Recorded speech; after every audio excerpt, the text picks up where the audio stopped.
We are not at an age where companies can draw distinct lines about what you can say in public. That may have worked 20 or 30 years ago. It may have even worked 10 years ago. But in the current age, the default is that somebody can say whatever they want, and as long as they're not actively going out of their way to talk bad about your company or to talk bad about your company's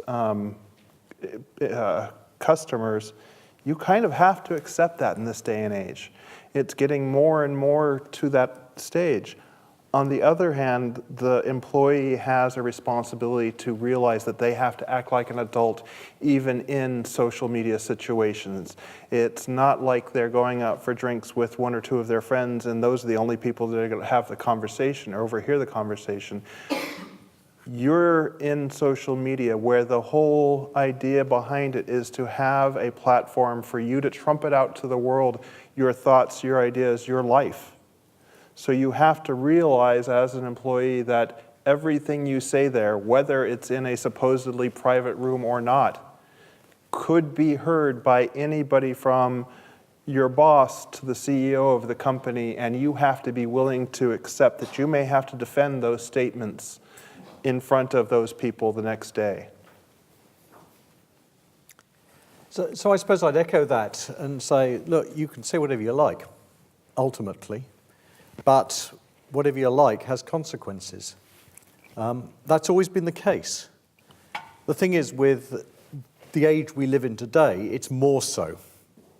So whereas if I was slagging someone off down the pub with a couple of my mates, 20 years ago, then fine, it wouldn't have gone any further. They'd have known not to say anything, and it would have been a discussion, and they would have understood the context of that discussion, that we'd all had 3 pints or more, and we were mouthing people off and generally just putting the world to rights.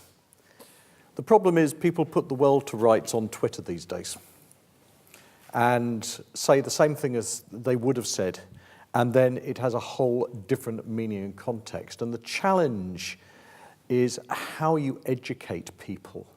And I was listening to the previous panel talking about, just that kind of thing is, people do not understand. And whether that's, the oldies who have never used Facebook before, or the young ones who haven't grown up with this, concept of paranoia about security, it doesn't really matter. It's about how we educate people to understand the context in which they are speaking. Ultimately, in our professional lives, if we speak out of turn, we risk defaming the company, and it's gross dismissal, and you're out the door next morning. And that has happened. I'm sure Mark can probably tell you some good war stories, where that has happened, and rightly so. So just understand, you can say whatever you like, but whatever you like has consequences. Yeah. So we're in danger of all agreeing here. So we're lucky in the UK. We have the right to freedom of speech, and we're afforded that right through European law, essentially.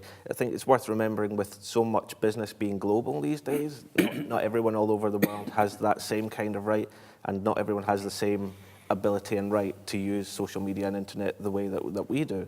But yeah, you can say whatever you like, but if I say, I'm going to kill all of you, I can say it, but I'll probably go to jail or something like that, so you have the right to phone the police.